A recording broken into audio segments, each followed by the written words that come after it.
राम राम। आज हम श्रीमद् भगवद गीता के अध्याय 2 सांख्य योग का श्लोक 66 संस्कृत उच्चारण और हिंदी अर्थ सहित समझेंगे। पहला चरण ना, मात्रा के अंदर आधा स है, उसको ना के साथ करेंगे। नास, त पर ई की मात्रा नास्ति। बू के बाद में लिखा है, उसका मतलब हुआ द आधा, बू के साथ आधा द बुद्ध। ध में ई की मात्रा, क्योंकि ध अक्षर पूरे हैं, ध पर ई की मात्रा धी, बुद्धि। र में आ मिक्स करेंगे, र। यू के साथ आधा का युक्त, त पूरा, त के साथ आधा सा तस, और य में आ मिक्स करेंगे, य। र युक्तस्य। पहला चरण रिपीट, नास्ति बुद्धिरयुक्तस्य। दूसरा चरण न में आ मिक्स करेंगे, न।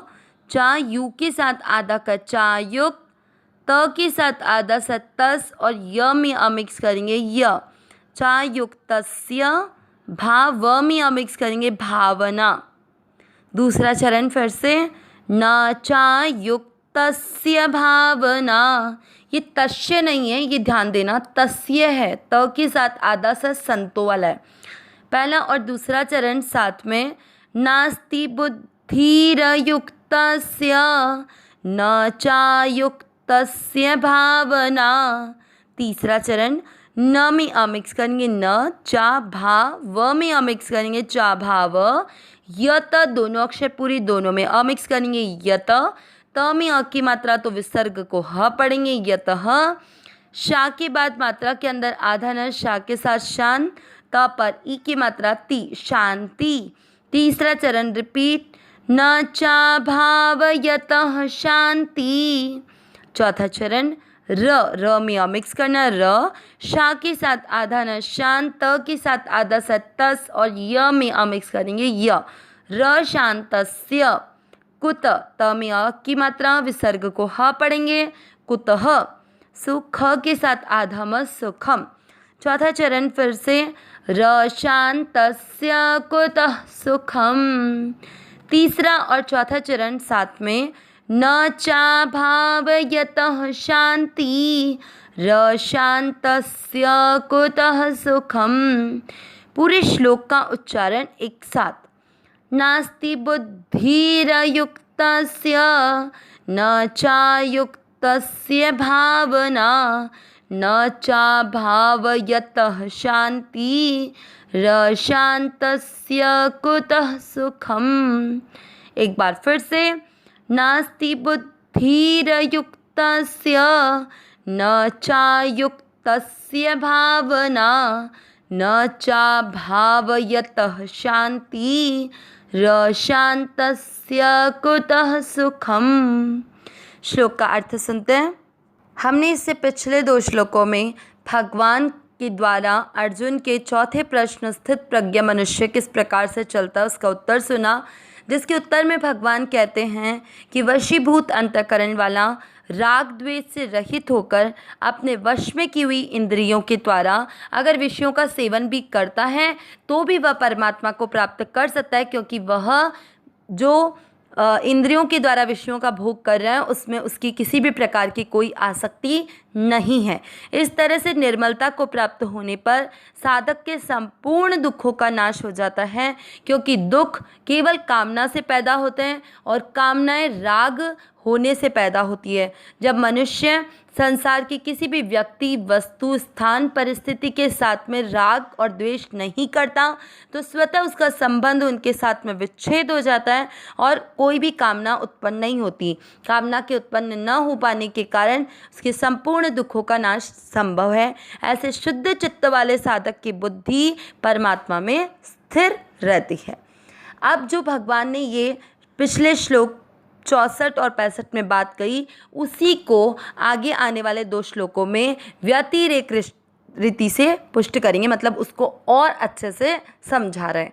नास्ति, नास्ति यानी न धन अस्ति, न यानी नहीं, अस्ति यानी होती है।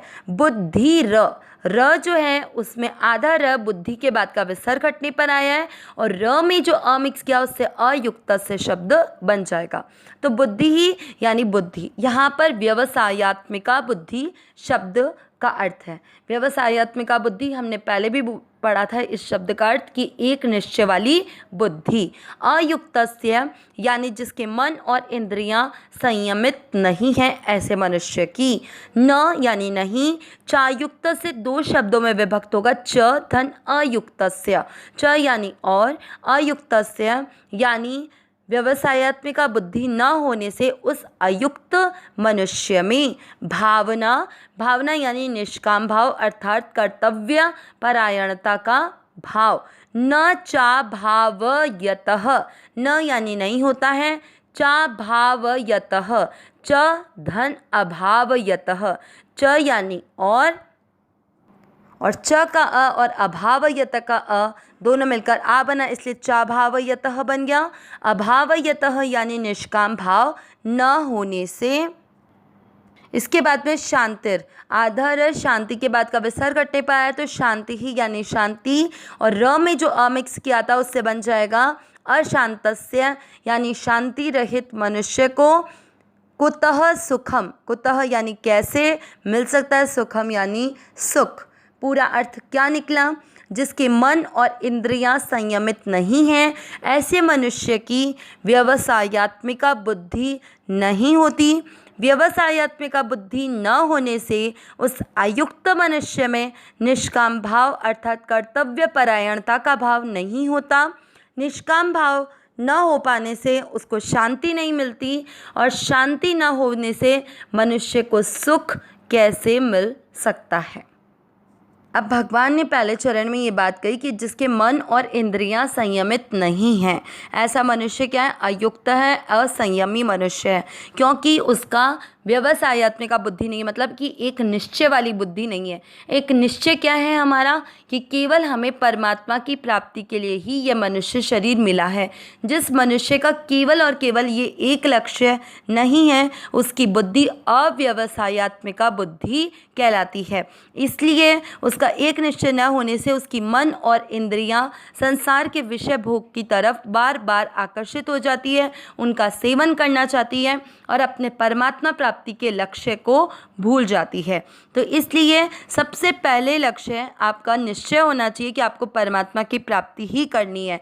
ऐसा व्यवसायत्मिका बुद्धि वाला निश्चय जिसका रहेगा वह इस संसार के सुख भोग में नहीं फंस सकता। लेकिन जिसने अपना एक लक्ष्य, एक निश्चय नहीं किया, वह मन और इंद्रियों के संयमित न हो पाने के कारण बार बार इस संसार के सुख आराम, यहाँ के विषय भोग की तरफ आकर्षित होकर अनेक प्रकार की कामनाओं में फंसा रहता है। अब उसकी कामनाएं बार बार जागृत होती हैं, तो उस कारण वह उसको क्या कर्तव्य करना है और क्या नहीं करना है उसके प्रति उसका कोई भाव नहीं रहता है। उसे निष्काम भाव से केवल इस संसार की सेवा करनी है और परमात्मा की प्राप्ति के लिए कर्तव्य कर्म करते रहना है। मतलब जो काम सामने आ जाए उसको निष्काम भाव से करना है। उनसे अगर कुछ चाहने का भाव रहेगा तो फिर वो आपको संसार में बांधने वाला हो जाएगा। लेकिन आपकी मन और इंद्रियां संयमित नहीं है, आपका निश्चय भी परमात्मा की प्राप्ति का नहीं है, तो फिर क्या होता है कि जब आप कुछ भी काम करते हैं तो उसमें आपको आदर सत्कार पाने की इच्छा बनी रहती है और इस कारण हम इस संसार में फंसे रहते हैं। इसलिए निष्काम भाव से कर्तव्य कर्म नहीं कर पाते हैं। अब जब निष्काम भाव से कर्तव्य कर्म नहीं करते हैं तो ऐसे मनुष्य को शांति भी नहीं मिलती है, क्योंकि जब आप कोई कर्तव्य कर्म करते हुए ये भाव रखते हैं कि ऐसा मैं कुछ करूं या करूंगा या करूंगी तो मुझे दूसरे लोगों के द्वारा ये चीज़ प्राप्त होगी, ऐसा मतलब पहले से उसका फल की तरफ आपकी इच्छा होने के कारण अगर वैसा मिल जाता है तब तो आपका लोभ बढ़ जाता है, और जब आपको वो नहीं मिलता है तो आपकी क्रोध बढ़ जाता है। तो ऐसा होने पर शांति कभी भी नहीं रहती है, और जब तक शांति नहीं मिलती तब तक आपको सुख नहीं मिल सकता, क्योंकि शांति केवल और केवल परमात्मा के चरणों में ही है। परमात्मा की शरण में ही शांति। उसके अलावा जब तक हम इस संसार के सुख भोग की तरफ आकर्षित हैं, यहाँ के रिश्तों से अपनत्व, उनसे कुछ चाहने का भाव है, तब तक हमें शांति नहीं मिल सकती है। ये हम सबका एक्सपीरियंस है, अनुभव है। अविनाशी सहज सुख राशि हे नाथ, हे मेरे नाथ, मैं आपकी शरण में हूँ, आप कृपा करें, मैं आपको भूलूँ नहीं। नारायण नारायण नारायण नारायण।